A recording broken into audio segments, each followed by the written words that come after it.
I never thought I'd be sitting here telling this story. Never thought I'd have the courage, really. Some things you keep locked away because no one would believe you anyway. But I'm 73 years old now, and I figure the truth deserves its day in the light. My name is James Holbrook. Most people just called me Jimmy back then. I was 19 when I shipped out to Vietnam in the spring of 1968. 19 years old and thought I knew everything about the world. Long pause, I didn't know a goddamn thing. I grew up in a small town in Pennsylvania. Coal mining town. My dad worked the mines his whole life until black lung took him when I was 15. After that, it was just me and my mom and my younger sister Elaine. Times were tough, but we managed. I worked odd jobs after school, pumping gas mostly, trying to help out at home. When my draft notice came, I remember my mom crying at the kitchen table, but I wasn't afraid. Maybe I should have been, but I don't know. There was this sense of duty back then. My uncles had fought in World War II. My cousin Tommy was already over in Nam. It seemed like the natural order of things. Basic training at Fort Benning was a shock to the system. I wasn't out of shape.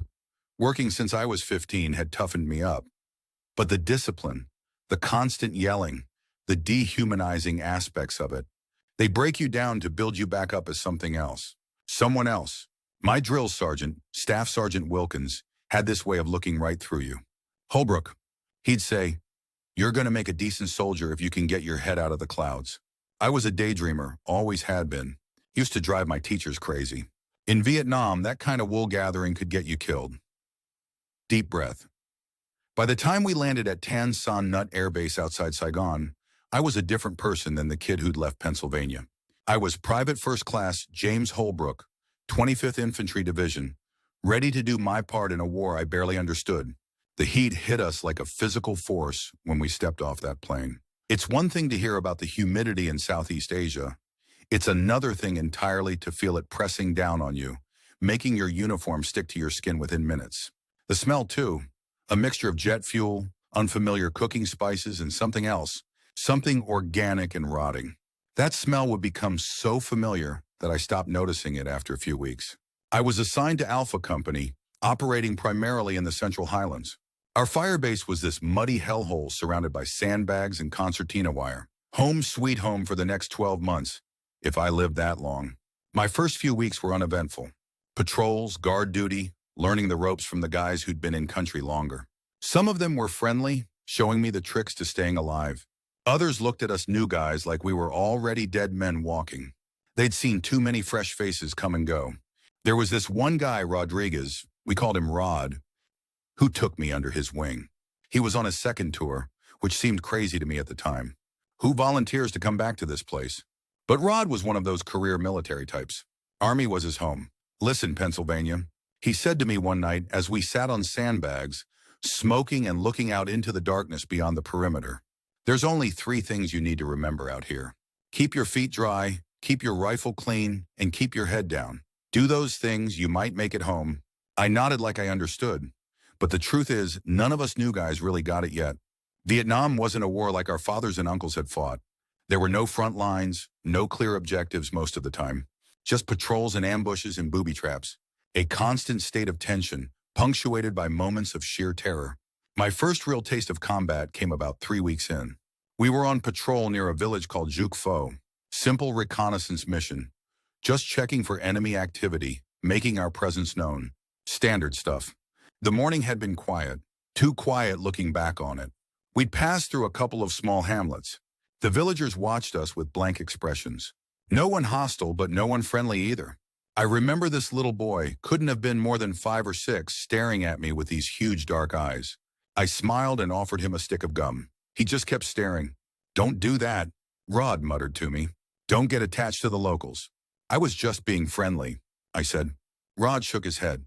"You don't know who's VC and who isn't. That kid's father might be the one who puts a bullet in your head tonight."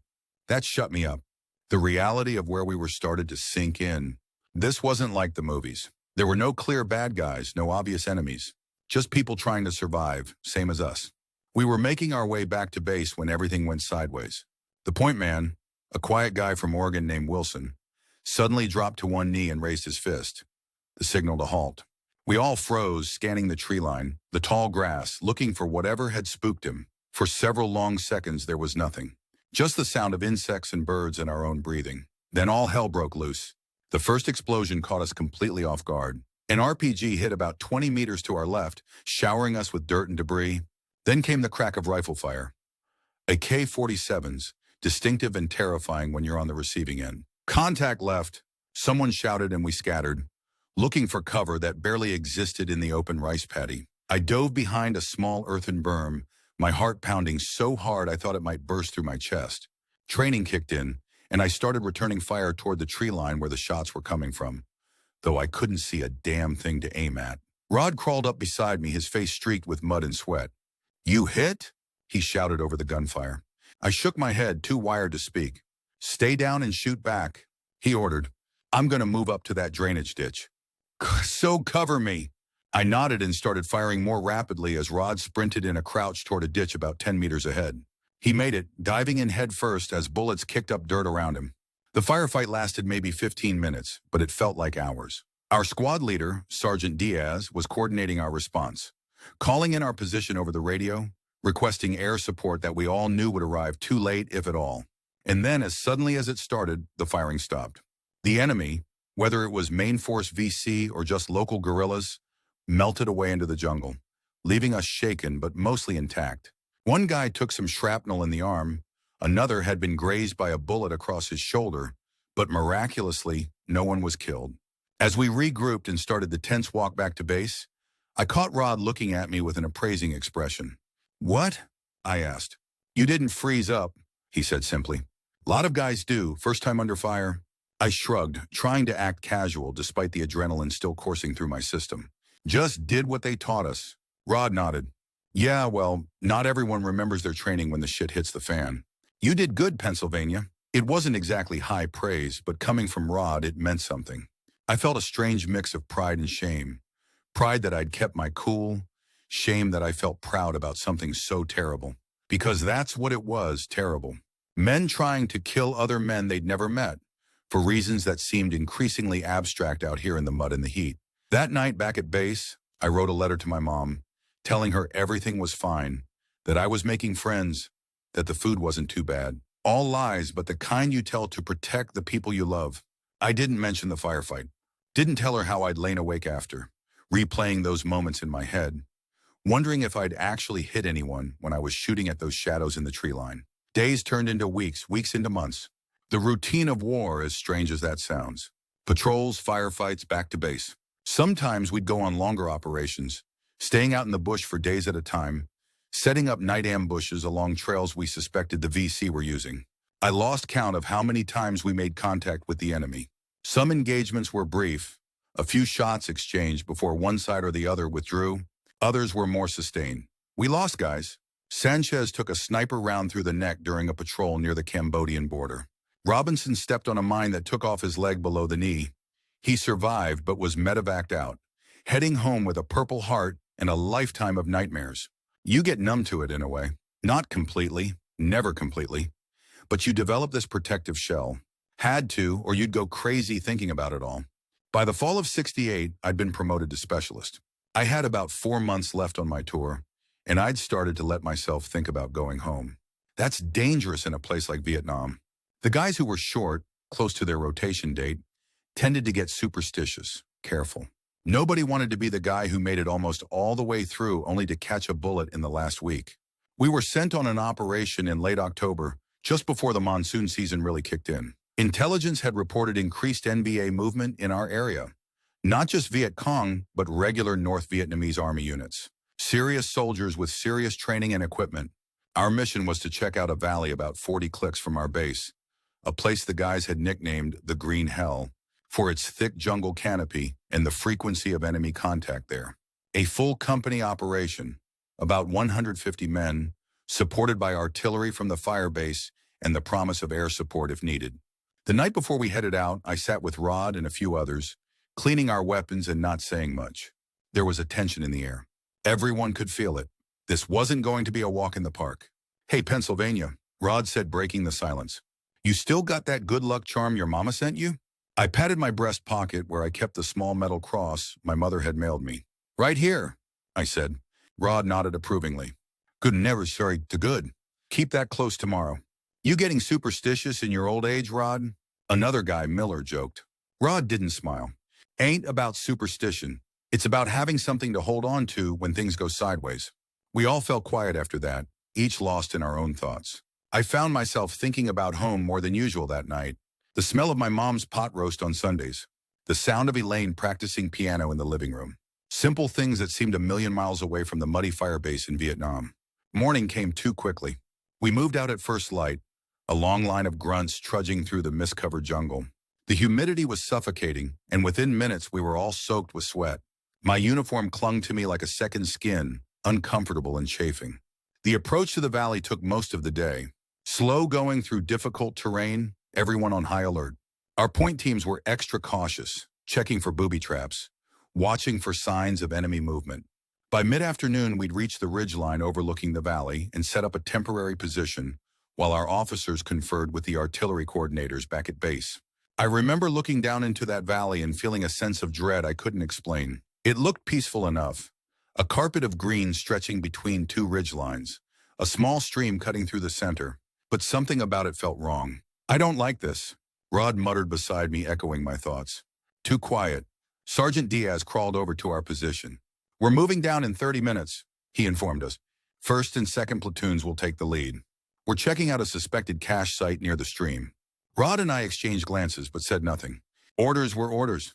The descent into the valley was tense. Every snapping twig, every bird call made us jump. The jungle seemed to press in around us, limiting visibility to sometimes less than 20 meters. Perfect ambush country. We'd made it about halfway down the slope when one of the guys from 1st Platoon triggered a tripwire. The explosion wasn't large. These weren't designed to kill, but to alert the enemy to our presence. Like ringing a dinner bell. Keep moving, came the command. Our element of surprise was gone. Now it was about getting to defensible positions before the enemy could organize an effective response. We double-timed it down to the valley floor, spreading out into a perimeter as we'd been trained. My squad was assigned a section near the stream, using the slight elevation of the bank as cover. We dug in quickly, cutting fields of fire through the vegetation with our machetes. For nearly an hour, nothing happened. Just the oppressive heat and the constant buzz of insects. Some of the guys started to relax a little, thinking maybe we'd gotten lucky. Maybe there wasn't a significant enemy presence after all. Then we heard it, the distant sound of helicopter rotors. At first I thought it was good news, air support arriving early. But Rod's expression told me otherwise. Those aren't Hueys, he said grimly. Sounds like a Chinook? Heavy transport. He was right. Minutes later, a massive CH-47 Chinook appeared over the ridgeline to our west, escorted by 2 Cobra gunships. The big helicopter was heading right for the center of the valley. Right for us.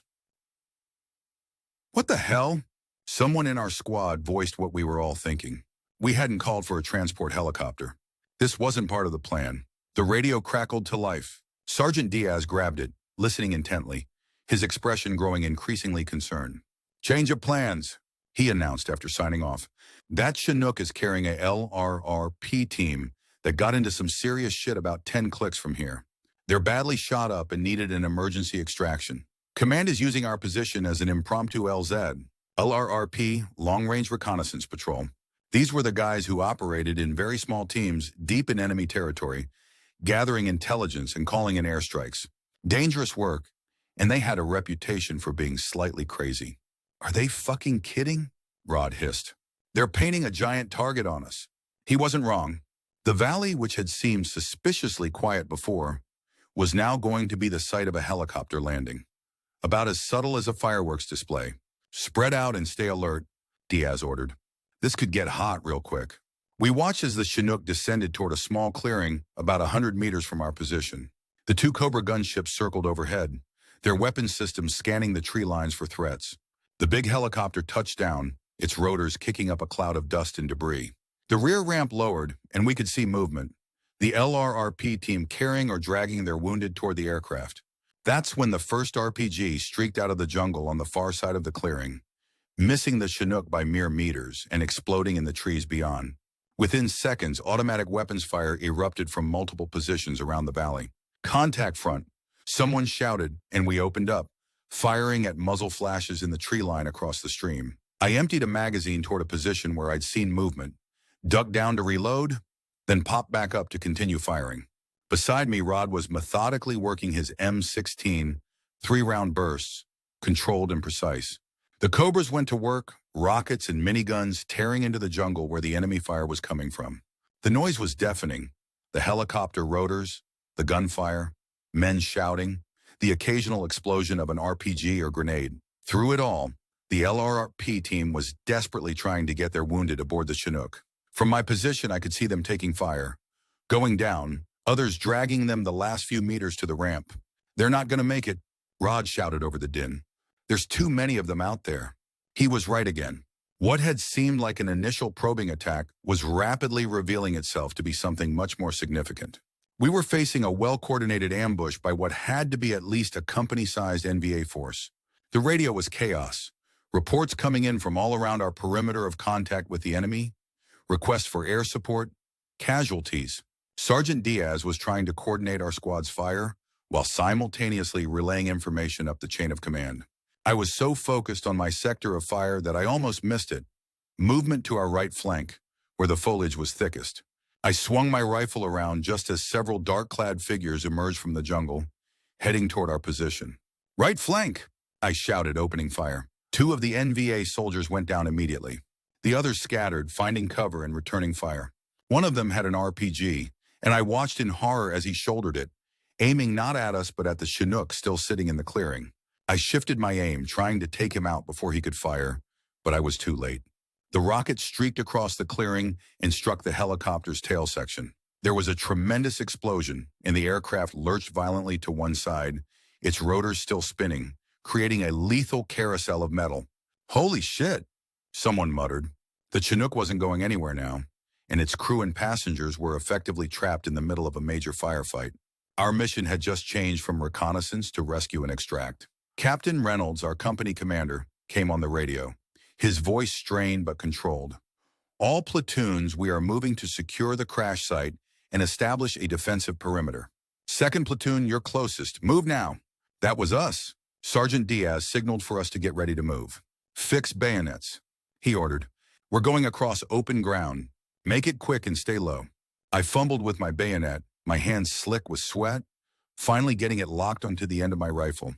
Next to me, Rod was doing the same, his face set in grim determination. "Stay close to me, Pennsylvania," he said. "Don't be a hero, just get to that chopper in one piece."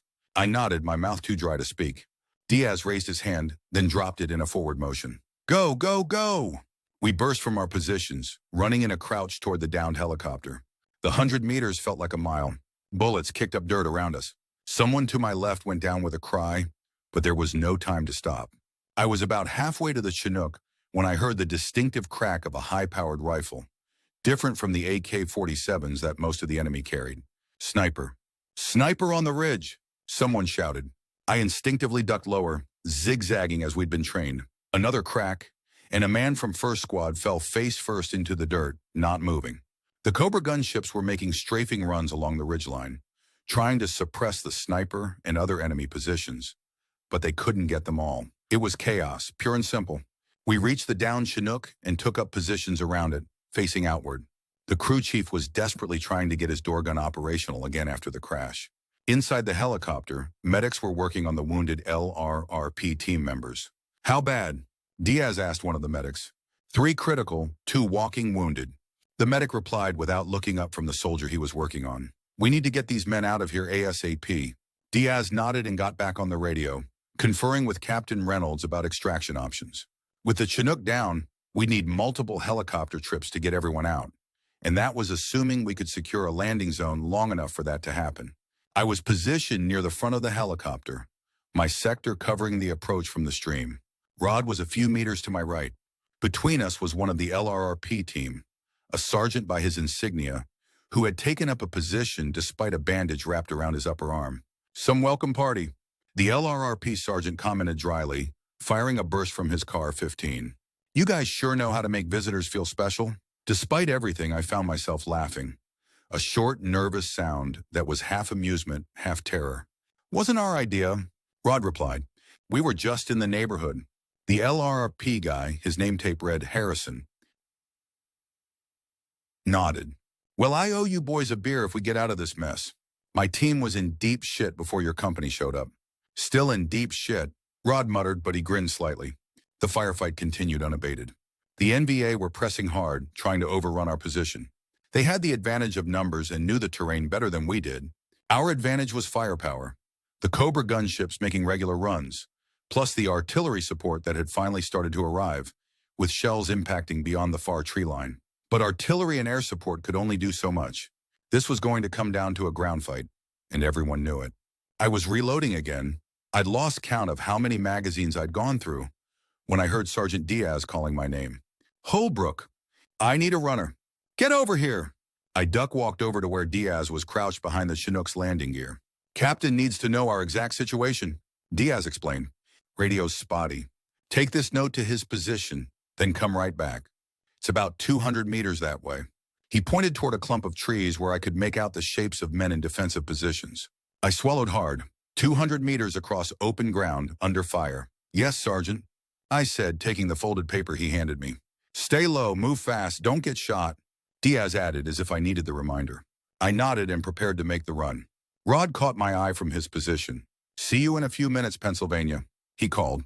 Don't forget you owe me $5 from that poker game. It was his way of saying come back alive, and I appreciated it more than I could express. I'll pay you when we get back to base, I replied, trying to sound confident. Then I was off, sprinting in a crouch across the valley floor, the sound of gunfire all around me. I made it about 50 meters before I heard that distinctive crack again. The sniper. Something punched me hard in the left shoulder, spinning me halfway around, but I kept my feet and kept moving. Adrenaline, I guess. I could feel the wound, but the pain hadn't really registered yet. I reached the tree line and practically fell into Captain Reynolds' command position. A medic immediately noticed my bleeding shoulder and moved to treat it while I delivered Diaz's message. Good work, Specialist, Reynolds said, reading the note quickly. Rest here a minute while Doc patches you up, then head back. The medic cleaned and bandaged my wound. Clean through, missed the bone? You're lucky, he informed me, and gave me a shot of morphine for the pain that was now making itself very known. I was preparing to head back to Diaz's position when we heard a new sound. The whump-whump of Huey helicopters approaching. Reinforcements, or possibly our extraction. 4 Hueys inbound, Reynolds announced after listening to his radio. 2 are gunships, 2 are transports for the wounded. They'll be here in 5 minutes. Those 5 minutes were among the longest of my life. The NVA, perhaps sensing that we might slip away, intensified their attack. They began to advance across the open ground toward the downed Chinook, using smoke grenades for cover. From my position with Captain Reynolds, I could see the desperate struggle unfolding. Our guys around the helicopter were pouring fire into the advancing enemy, but there were so many of them. I need to get back there, I told the medic, who was trying to keep me still. You're wounded, soldier, he protested. I can still shoot, I insisted, picking up my rifle. The morphine had dulled the pain to a manageable throb. Before the medic could argue further, Captain Reynolds intervened. Let him go, Doc. We need every man right now. With a reluctant nod, the medic released me.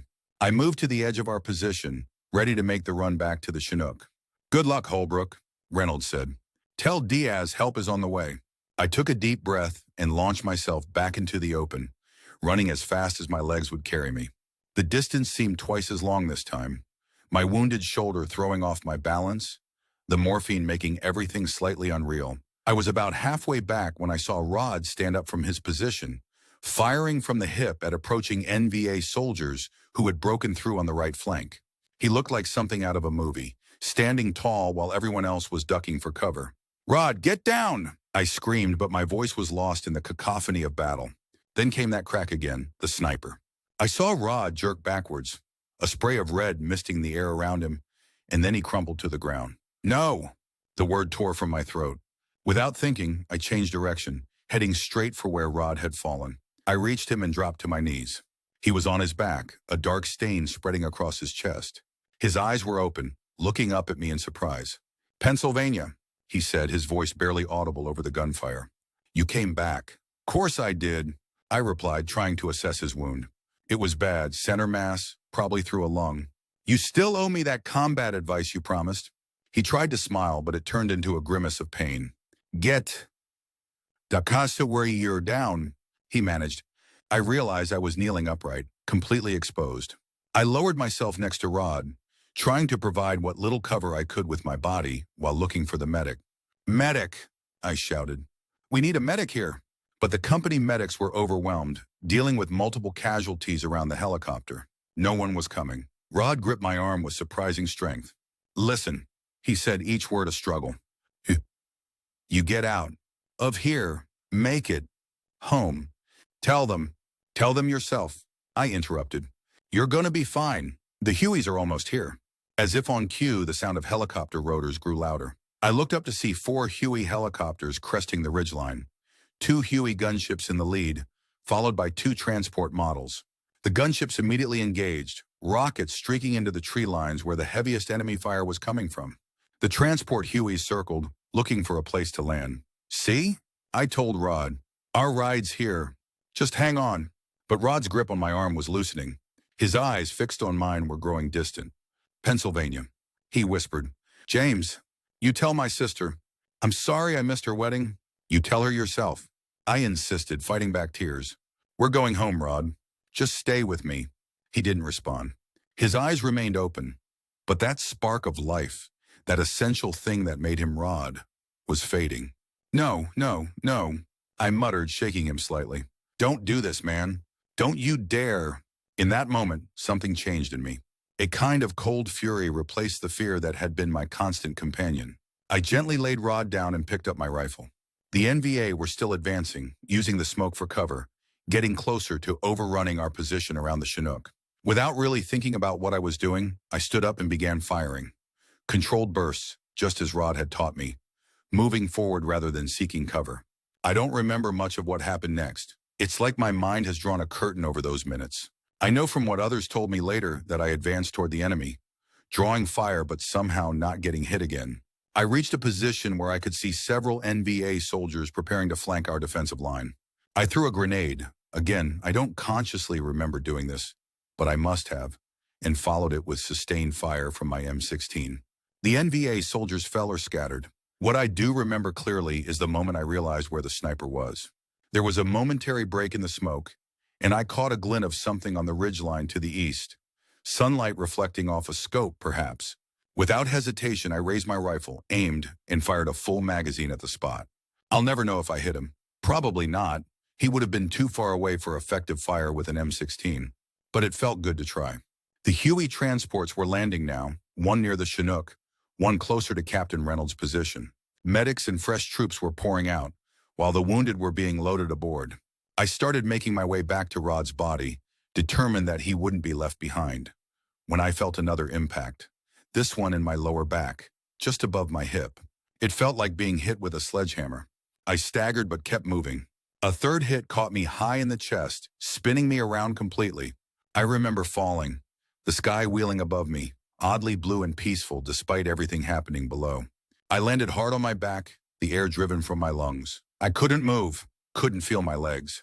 The sounds of battle seemed to recede, as if someone was turning down the volume. A face appeared above me. Harrison, the LRRP sergeant. His lips were moving, but I couldn't hear what he was saying. He was pulling me, dragging me toward one of the Hueys.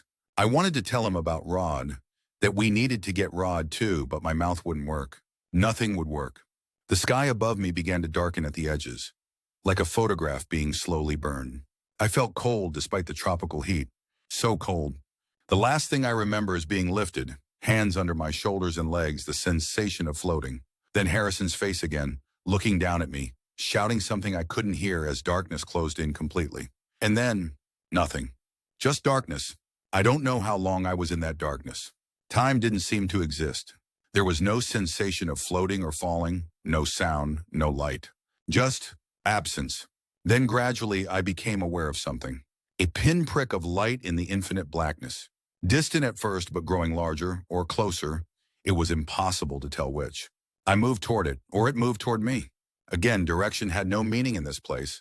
There was just the light and me, and the distance between us was shrinking. As the light grew, I began to feel a sensation of warmth.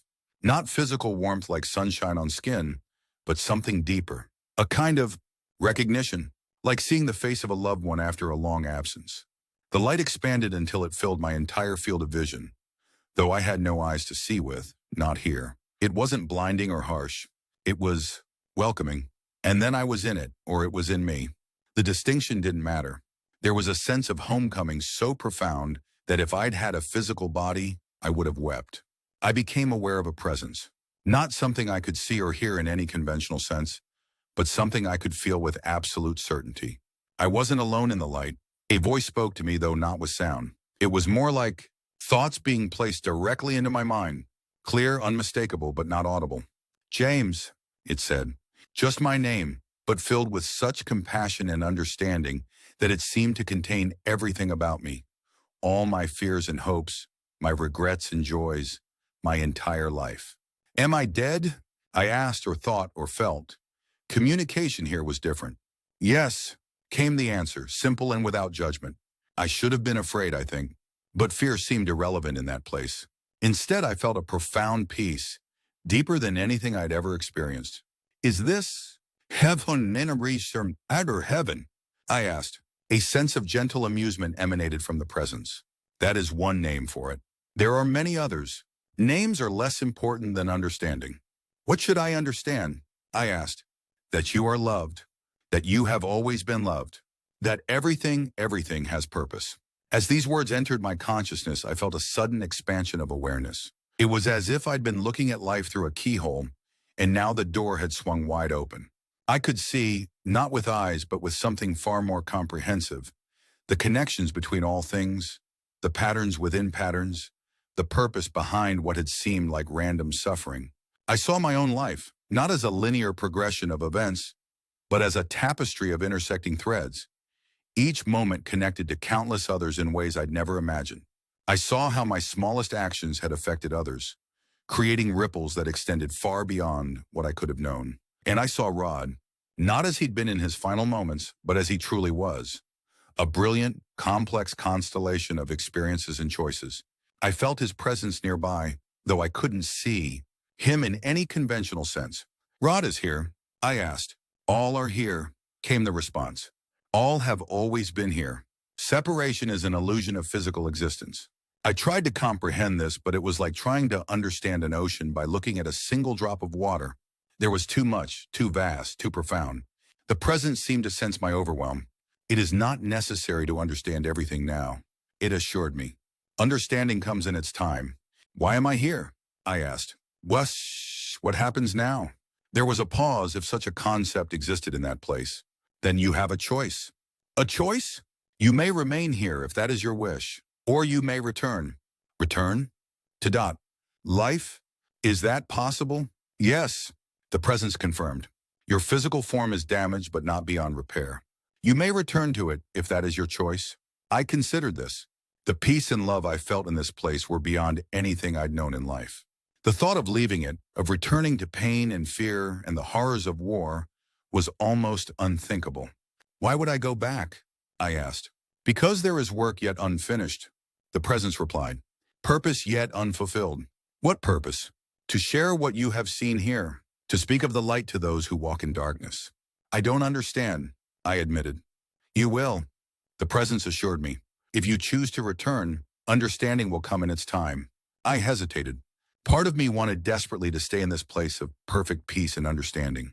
But another part, the part that had joined the army out of a sense of duty, the part that had run toward Rod when he fell, that part stirred with a new sense of purpose. If I go back, I asked, will I remember this? Will I remember you? You will remember what you need to remember, came the enigmatic response. And what is forgotten can be found again. Before I could ask more, I felt something shift in the light around me. New presences, multiple ones, seemed to draw near. Though I couldn't see them in any ordinary sense, I recognized them somehow. My father, whose face I'd almost forgotten.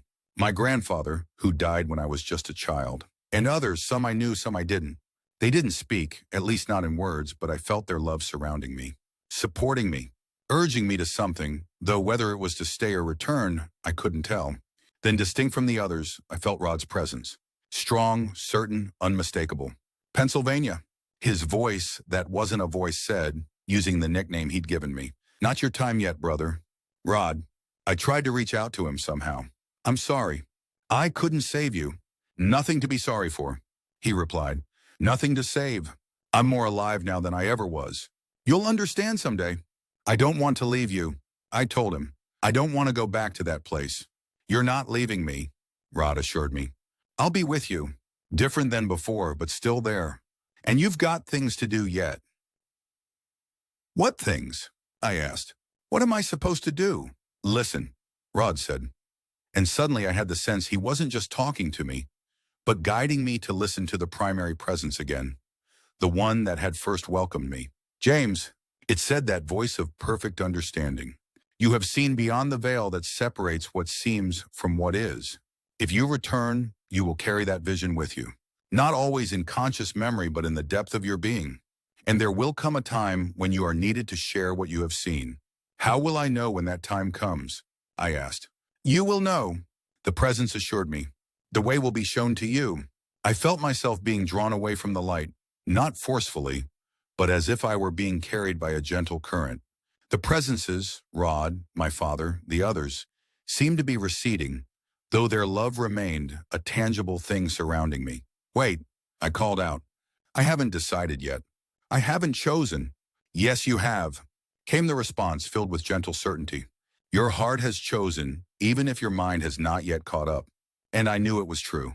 Some part of me had made the decision to return, to finish whatever work remained for me. Will I see you again? I asked as the light began to dim. I have never left you, the presence replied.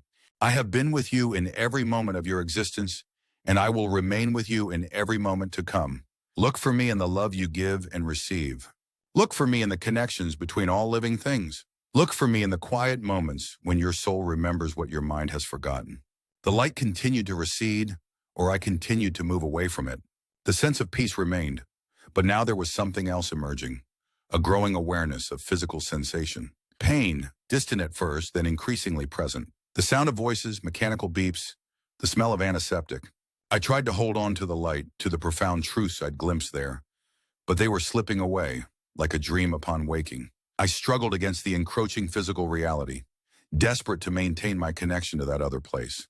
The last thing I heard before fully returning to my body was Rod's voice, clear and certain. Remember the message, Pennsylvania. When the time comes, remember. And then, pain. That was the first thing I felt. Not the abstract concept of pain, but real, physical, overwhelming pain. I gasped, and even that simple act sent waves of agony through my chest. He's back. Doctor, he's conscious. A woman's voice, urgent and professional. Light stabbed at my eyes as someone lifted my eyelid. Not the warm, welcoming light I'd been in, but harsh, clinical brightness that made me want to retreat back into darkness. Specialist Holbrook. Sir, can you hear me? A male voice this time, authoritative. I tried to speak, but there was something in my throat. I panicked, my hands instinctively moving to pull it out, but they were restrained somehow. Easy, soldier. You've got a breathing tube in. Just relax. You're at the 85th Evac Hospital in Kinon. You're safe.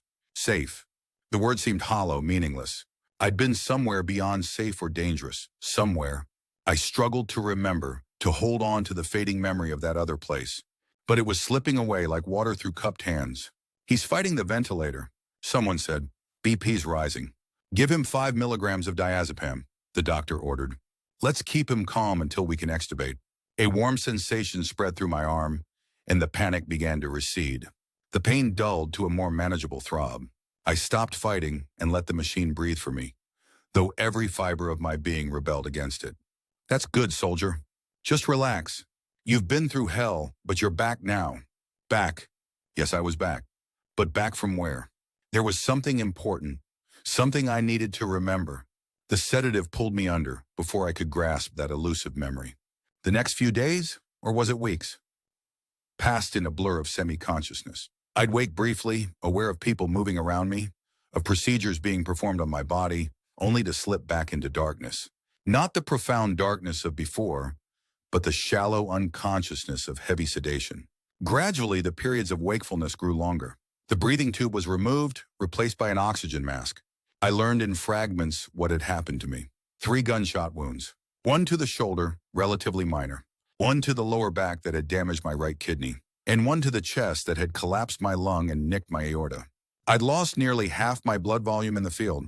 You died on the chopper, a nurse told me matter-of-factly as she changed my dressings.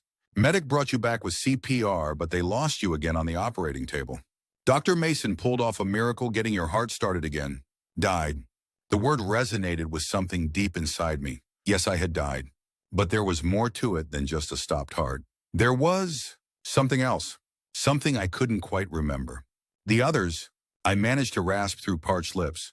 My unit, Rod. The nurse's expression softened. I don't know about specific individuals, honey. You came in with several others from your company. Some made it, some didn't. I closed my eyes, trying to bring Rod's face into focus in my mind. There was something about him, something important. A message?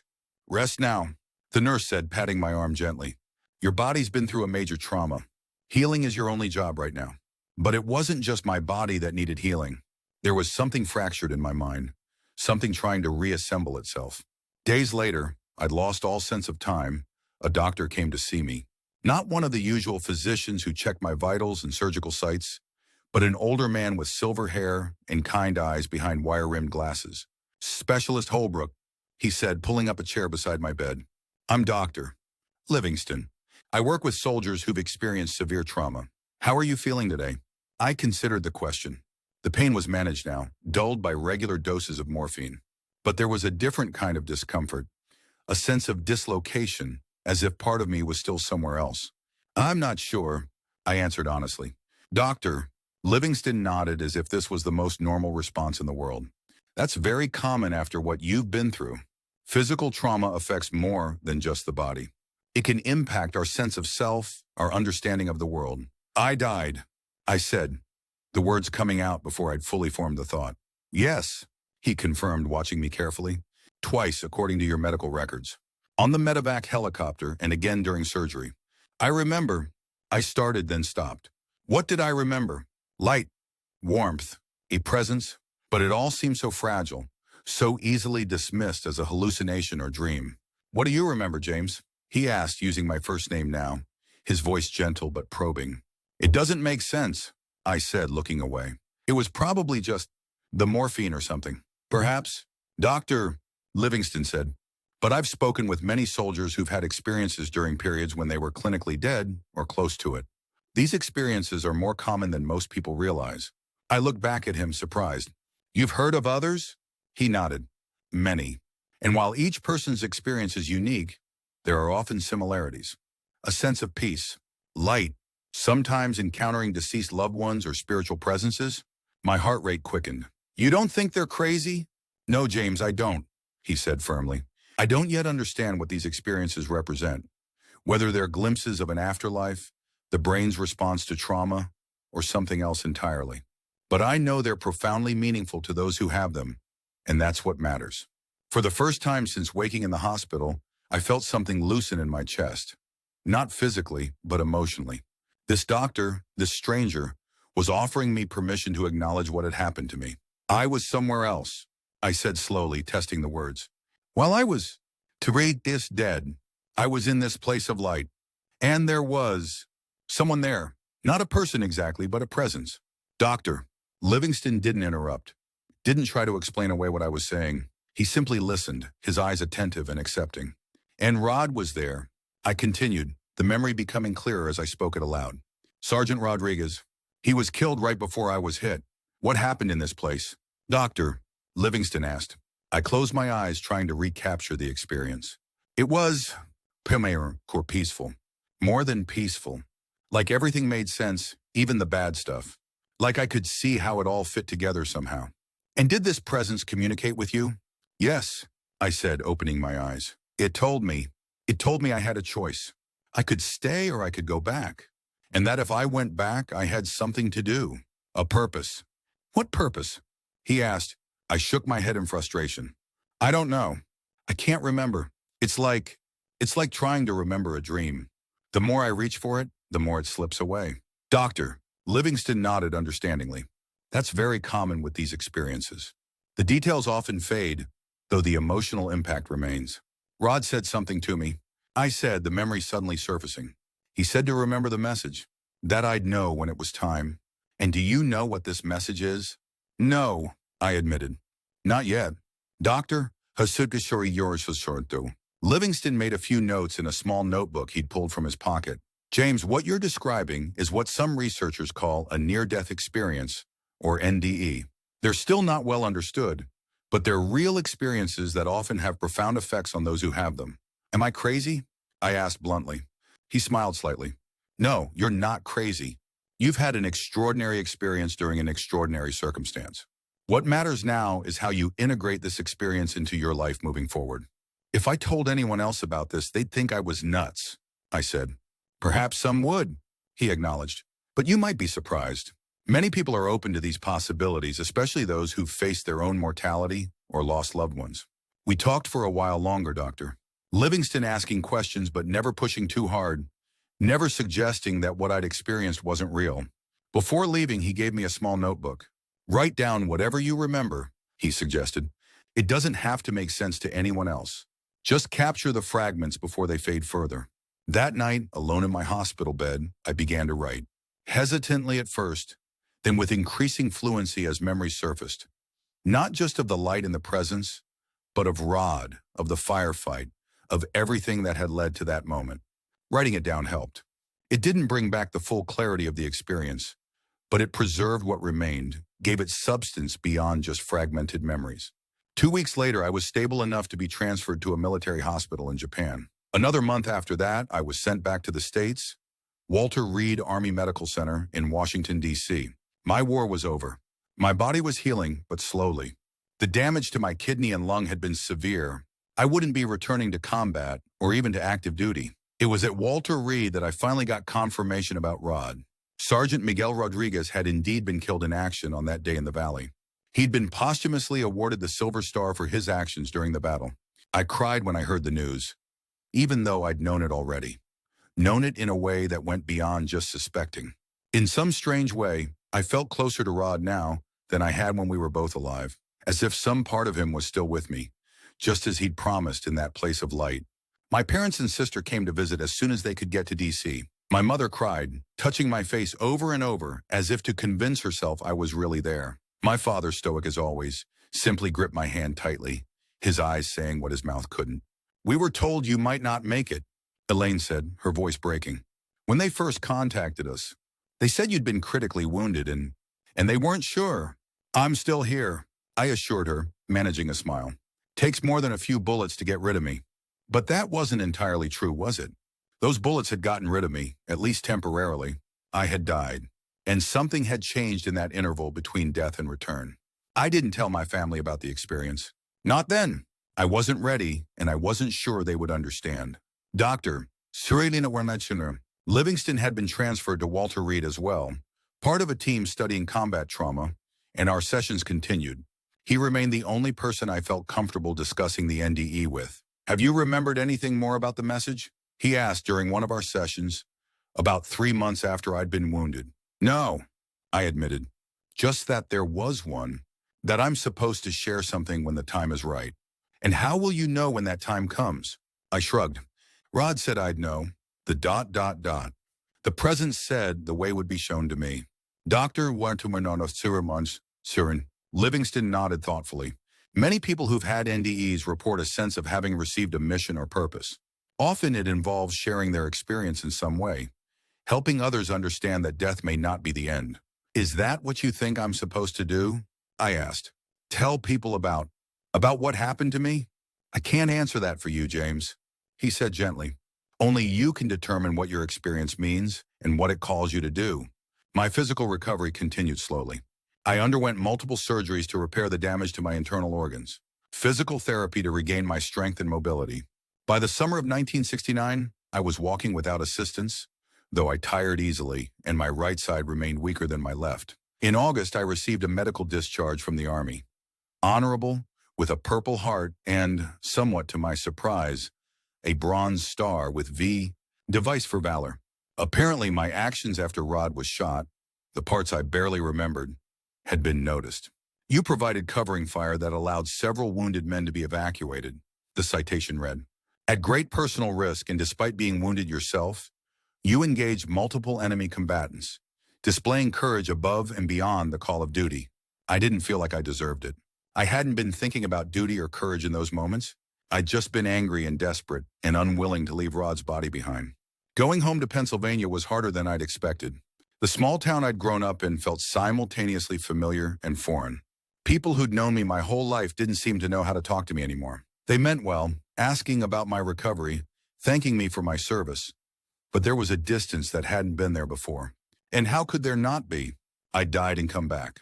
I'd seen something beyond this world. How could I relate to everyday concerns after that? I drifted for a while, living with my mother and sister. Our house felt empty without my father, who'd passed away from a heart attack while I was in the hospital in Japan. Taking odd jobs when my strength allowed. The VA disability payments covered our basic needs, but I needed to work, not just for the money, but to feel useful. The nightmares were the worst part. Not every night, but often enough to dread going to sleep. Vivid replays of the firefight, of Rod dying in my arms, of bullets tearing through my own body. I'd wake up gasping, sheets soaked with sweat, the sound of gunfire still echoing in my ears. Strangely, I never dreamed about the light, about the presence, about the peace I'd felt there. Those memories remain frustratingly elusive, preserved mainly through the notes I'd written in the hospital. I started drinking too much. Not constantly, I wasn't a falling down drunk, but enough to numb the edges, to help me sleep without dreams. It wasn't a solution, and I knew it, but it got me through the worst days. In the spring of 1970, almost a year and a half after I'd been wounded, I received a letter from Harrison, the LRRP sergeant who'd been with us that day in the valley.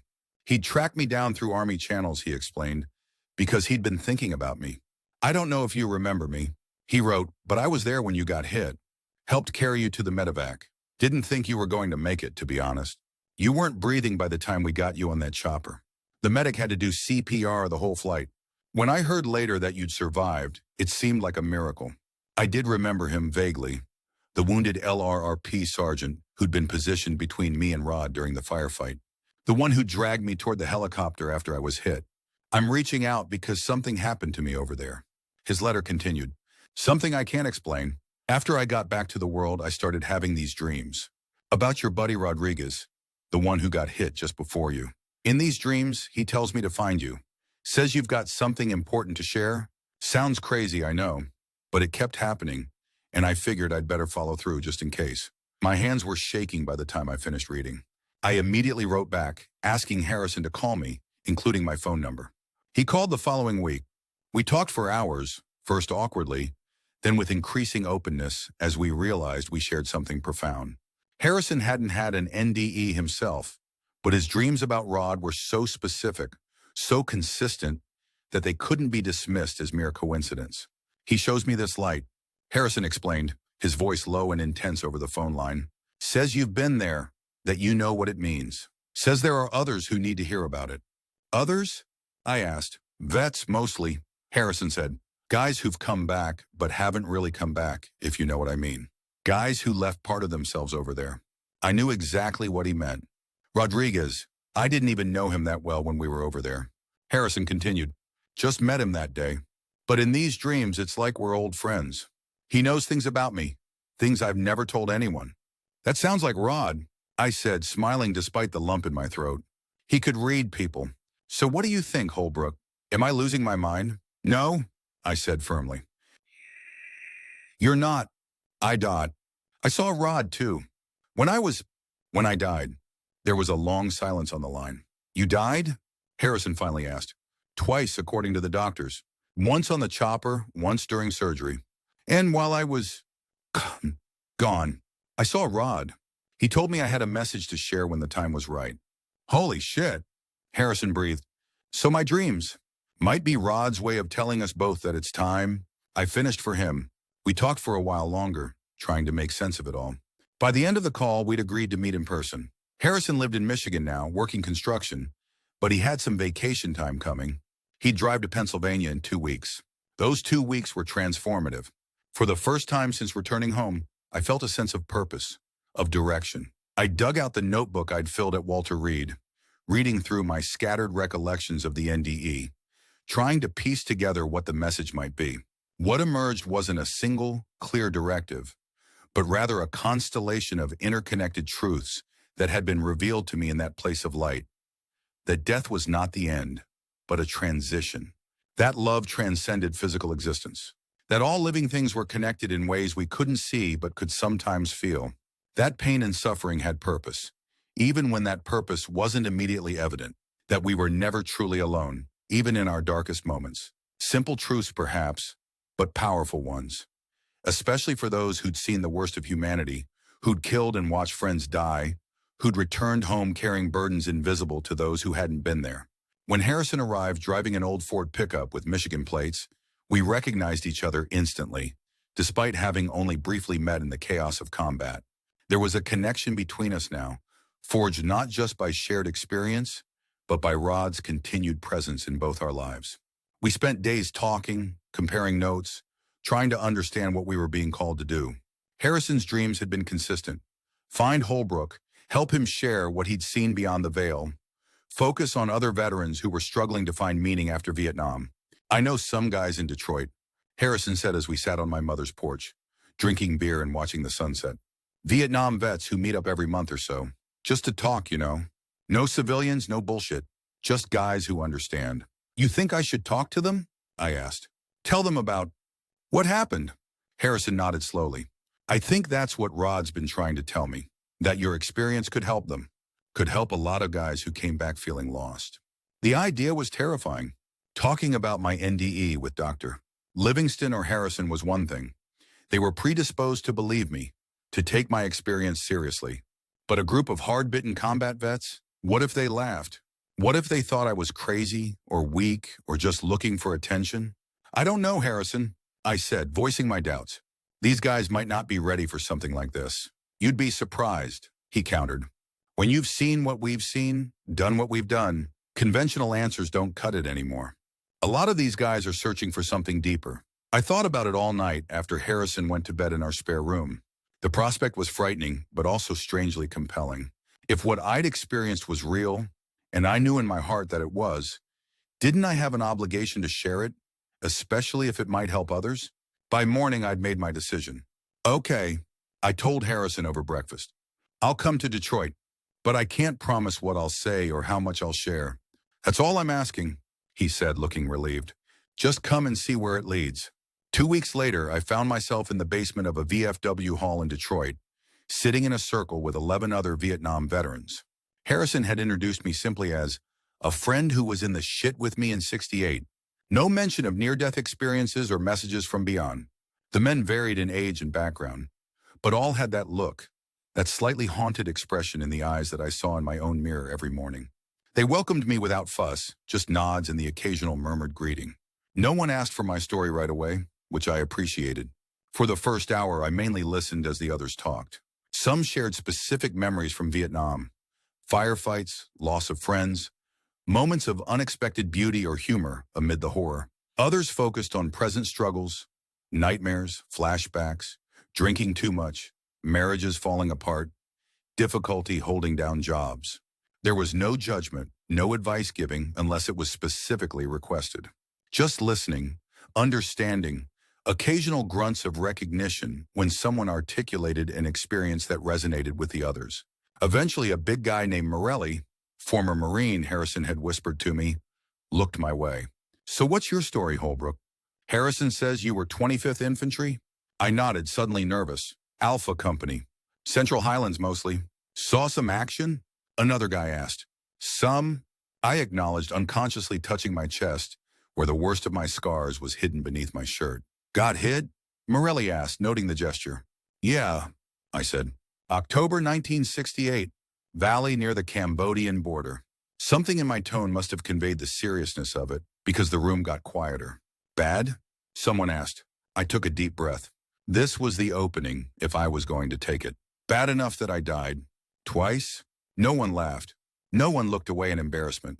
They just waited, giving me space to continue or not as I chose. So I continued, hesitantly at first, then with growing confidence as I saw the genuine interest in their faces. I told them about the firefight, about Rod's death, about being hit multiple times. I described waking up in the evac hospital, learning I'd died on the chopper and again during surgery. And then with my heart pounding, I took the final step. Something happened to me while I was gone, I said. Something I still can't fully explain. But it was real. More real than anything I've ever experienced. I told them about the darkness, then the light. About the presence that had spoken to me without words. about seeing Rod and feeling a sense of absolute peace and understanding. I described as best I could the glimpse I'd been given of how all things were connected, how even the worst suffering had purpose within a larger pattern. I expected skepticism, maybe even derision. Instead, I saw recognition in some of their eyes. Not all, a few looked uncomfortable or confused, but several were nodding, and one man had tears silently tracking down his weathered cheeks. When I finished, there was a long silence. Finally, Morelli spoke. "I never died," he said slowly. "Not technically. But after my squad got hit near Quezon, I was trapped alone in a bombed-out building for 2 days, bleeding, certain I wasn't going to make it. And during that time, I had a visitor. He described how his grandfather, dead for 10 years, had appeared to him, had sat with him during those long hours, reassuring him that he would survive, that he had more to do in this life. Never told anyone that before," Morelli admitted. "Figured they'd think I was nuts. Or that it was just, blood loss and dehydration making me hallucinate." "But you don't think it was a hallucination?" I said. It wasn't a question. Morelli shook his head firmly. "No, it was real. He told me things I couldn't have known. Told me my sister was pregnant. Turns out she was, but nobody knew yet when I was over there." After that, others began to share. Not everyone had experienced something supernatural, but several had stories of moments when the veil between worlds had seemed thin.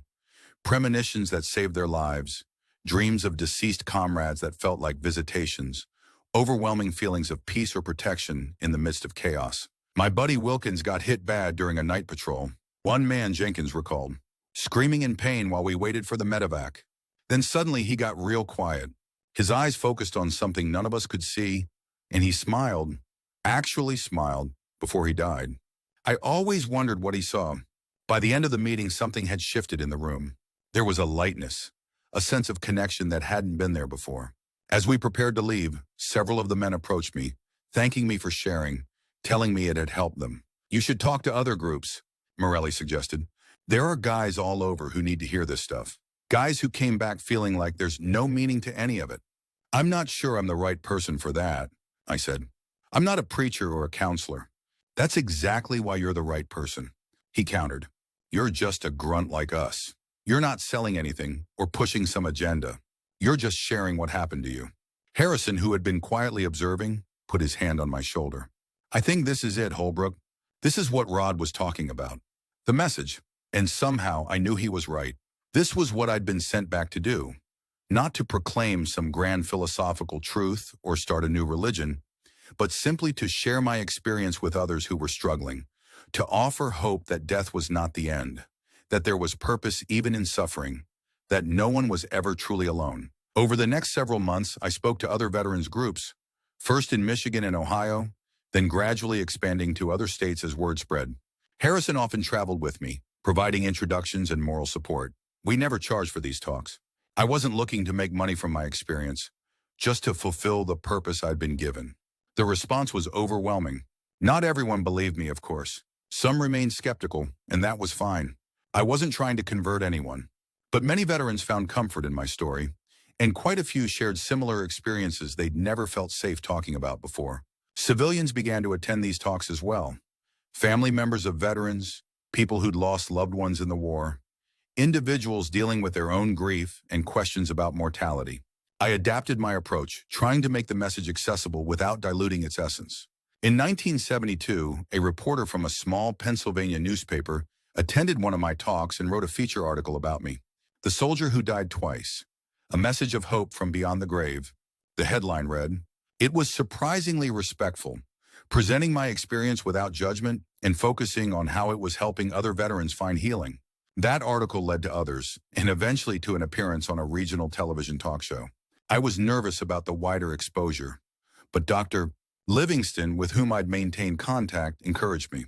"The world needs this message, James," he said when I called him for advice. "Not just veterans, but anyone who's questioning whether life has meaning, whether there's something beyond what we can see and touch." So I went on television, told my story as simply and honestly as I could. The host was skeptical but polite. Some viewers called in with questions that ranged from thoughtful to confrontational.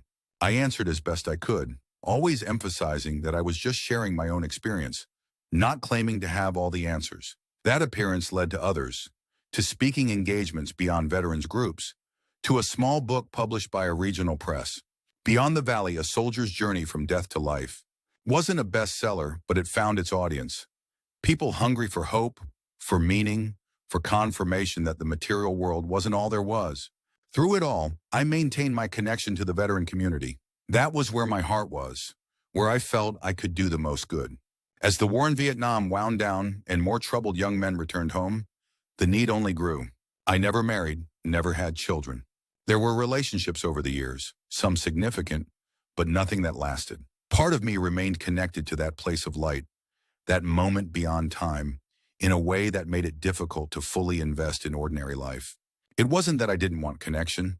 I did, but more that I lived with one foot in each world, never fully present in either. My mother passed away in 1981. As she was dying, I sat by her bedside, holding her hand, telling her not to be afraid. "I know where you're going, Mom," I whispered as her breathing grew labored. "It's beautiful there, peaceful, and Dad's waiting for you." She squeezed my hand, a slight smile on her pale lips, and then she was gone. I felt grief, of course, deep and genuine grief, but not the despair I might have felt without my experience. I knew this wasn't truly the end. In the decades that followed, near-death experiences became more widely discussed. Books were published, studies conducted, organizations formed to research and document these phenomena. I was invited to conferences, asked to participate in research studies, approached by filmmakers interested in telling my story. I participated in some of these efforts, declined others. I wasn't interested in fame or in becoming a professional experiencer. I was just a man who'd been given a glimpse beyond the veil and a purpose to fulfill. By the 1990s, I was in my 50s, my hair graying, my wounds occasionally troubling me when the weather changed.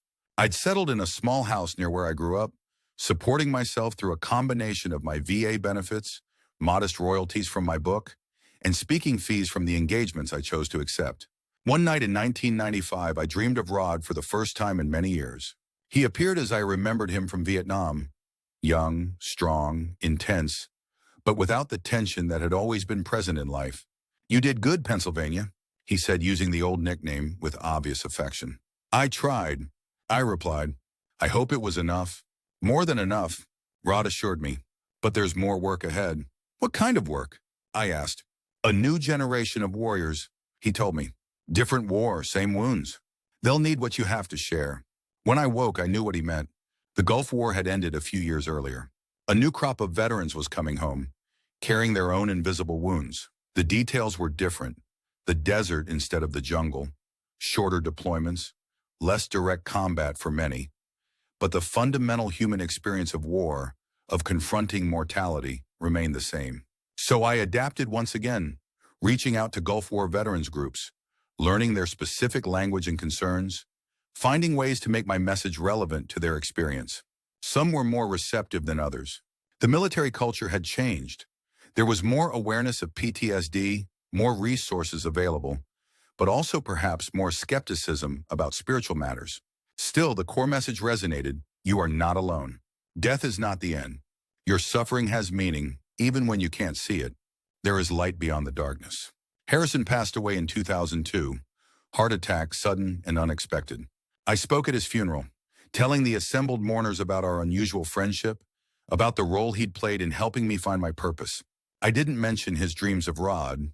That seemed too private, too sacred for a public eulogy. But I knew many of the veterans in attendance understood there was more to our connection than I was saying. After the service, a young man in a crisp Army uniform approached me. He looked to be in his early 20s with Harrison's eyes and jawline. "Mr. Holbrook," he said, extending his hand. "I'm Michael Harrison.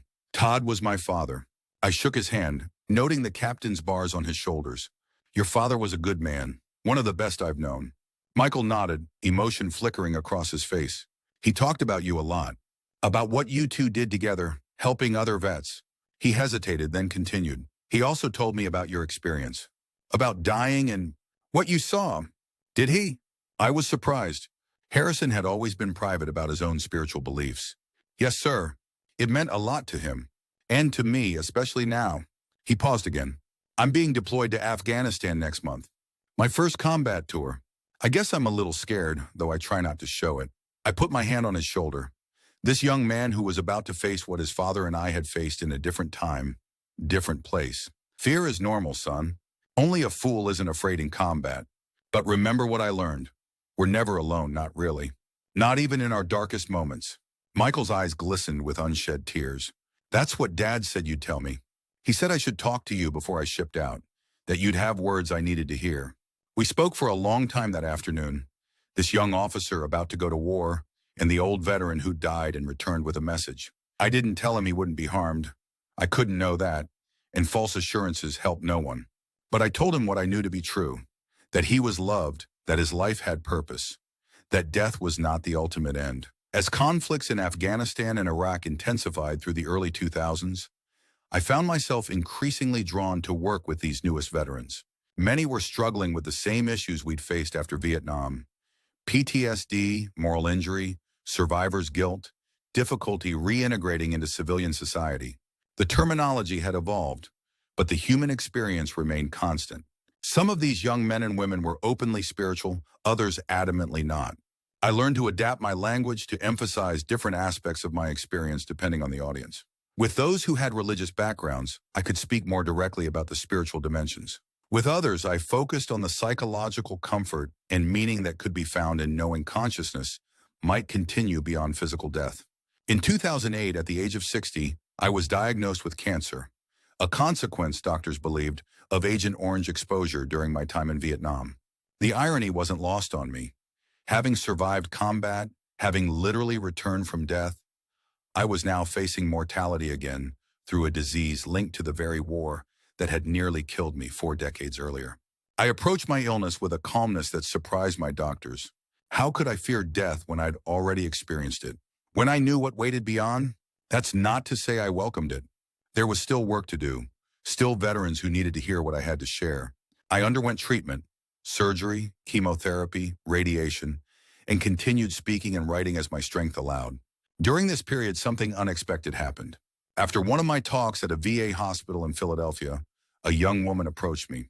She was in her 30s with dark hair and familiar eyes. "Mr. Holbrook," she said, her voice hesitant. "My name is Maria Rodriguez. I believe you served with my father in Vietnam." I stared at her, momentarily speechless. "Your father, was he Miguel Rodriguez?" "We called him Rod." She nodded, tears welling in her eyes. "Yes, he died before I was born. My mother was pregnant with me when she got the news." I reached out instinctively, taking her hands in mine. "Your father was my friend. He saved my life. In more ways than one." We found a quiet corner to talk. Maria told me how she'd grown up hearing stories about her father from family members, but always hungered for more information about who he really was, what he was like as a person, rather than just a fallen hero. "My uncle saw an article about you in a veterans magazine," she explained. "It mentioned how you'd been with Sergeant Miguel Rodriguez when he died. I've been trying to find you ever since." I told her everything I could remember about Rod, his competence, his dry humor, how he'd taken me under his wing when I arrived in country. I described his final moments as gently as I could, emphasizing his courage and selflessness.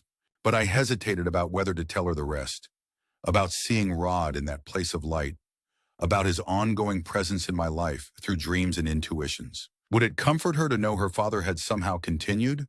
Or would it seem like a well-intentioned but hurtful fantasy? Something in her expression made the decision for me. "There's something else," I said carefully. "Something that might be hard to believe." "About my father?" she asked. I nodded. "About what happened after he died." So I told her, as honestly and completely as I could, about my near-death experience, about encountering Rod in that place of light, about how he had guided me toward my life's purpose even after his physical death. Maria listened intently, tears streaming down her face. When I finished, worried that I'd upset her, she surprised me by embracing me fiercely. "Thank you," she whispered. "All my life I felt like he was somehow with me, watching over me. People told me it was just wishful thinking, just a child's fantasy about the father she never knew. But I felt him. I knew he was there." We maintained contact after that meeting. Maria became almost like a daughter to me, bringing her own children to visit, including me in family holidays. Through her, it felt like my connection to Rod had come full circle. As my cancer progressed, eventually becoming terminal, I faced the end with a mixture of acceptance and anticipation. I'd had a good life, a purposeful life. I'd fulfilled the mission I'd been given, and I knew what waited beyond. In my final weeks as I grew weaker, The veil between worlds seemed to thin. Sometimes in the space between waking and sleeping, I would see Rod standing at the foot of my bed, looking just as he had in Vietnam, but somehow more whole, more vital, more essentially himself. Almost time, Pennsylvania, he'd say with that half smile I remembered so well. I know, I'd reply. I'm ready. Other presences visited too. My parents, Harrison, friends who'd passed before me. Not hallucinations or dreams, but something in between. Moments when the two realities overlapped. And sometimes in the deepest night, I would feel that original presence. The one that had welcomed me the first time I died. The one that had shown me the interconnectedness of all things. Not seeing it exactly, but feeling its immense love surrounding me, preparing me for the transition to come. I spent my final days in a hospice facility, comfortable, free from pain thanks to medication, visited regularly by Maria and other friends I'd made throughout my journey. I'd long since made peace with my life, with my choices, with the purpose I'd been given. The night before I died, for the third and final time, I had a moment of complete clarity. The veil parted fully just for an instant, and I glimpsed again what I'd seen all those years ago in Vietnam. The patterns within patterns, the purpose behind what seems like random suffering, the connections binding all living things together in a vast, beautiful web of meaning. In that moment, I understood that the message I'd been sent back to share wasn't just for veterans, wasn't just about near-death experiences or the survival of consciousness. It was simpler and more universal. Love is what lasts. Love is what continues. Love is what connects us in this life and beyond. And that, ultimately, is the message I came back with. The message I've tried to share through all these years. Not with perfect success, certainly. I've stumbled and doubted and failed in countless ways. But the message itself has never failed, has never been diminished by my imperfect transmission of it. As I feel myself slipping away now, returning to that light I glimpsed so long ago, I leave these words as my final testimony. I died in Vietnam by sniper fire, and I came back with a message. The message is that you are loved infinitely and eternally, that you are never alone even in your darkest hour, that what seems like an ending is really a doorway, that what appears to be separation is really just a different kind of closeness. Remember this. Pass it on in your own way, in your own words. The world needs this message now more than ever. And know that I will be watching, along with Rod and all the others who have gone before, as you continue the work we began. The light is waiting for all of us, and it is beautiful beyond words.